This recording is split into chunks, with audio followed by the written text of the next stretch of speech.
La question que vous vous posez est celle de l'intérêt d'un test génétique lorsque l'on a un lymphodème primaire et finalement, faut-il faire un test génétique?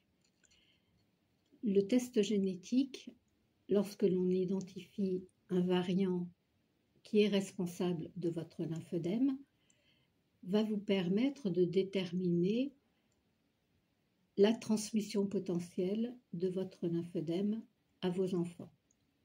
Cette transmission peut s'analyser sur la base de l'arbre généalogique quand il y a des antécédents familiaux, mais elle peut exister également lorsque la mutation est apparue directement chez le patient porteur du lymphodème primaire.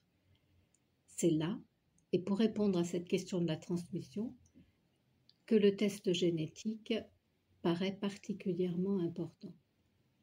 S'il est important, la rentabilité du test génétique est très variable et comme pour toutes les maladies rares, cette rentabilité est relativement basse et peut être décevante.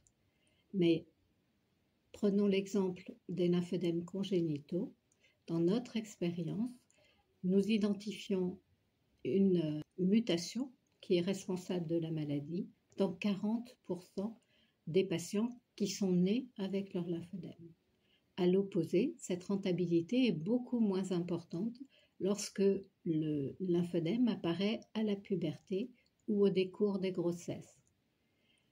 Ceci dit, de nombreux gènes sont en cours d'évaluation au sein des populations de patients avec lymphodème et une vingtaine de nouveaux gènes sont identifiés et sont en cours d'analyse et d'ici quelques années, on aura identifié environ 50 gènes responsables de lymphodème primaire.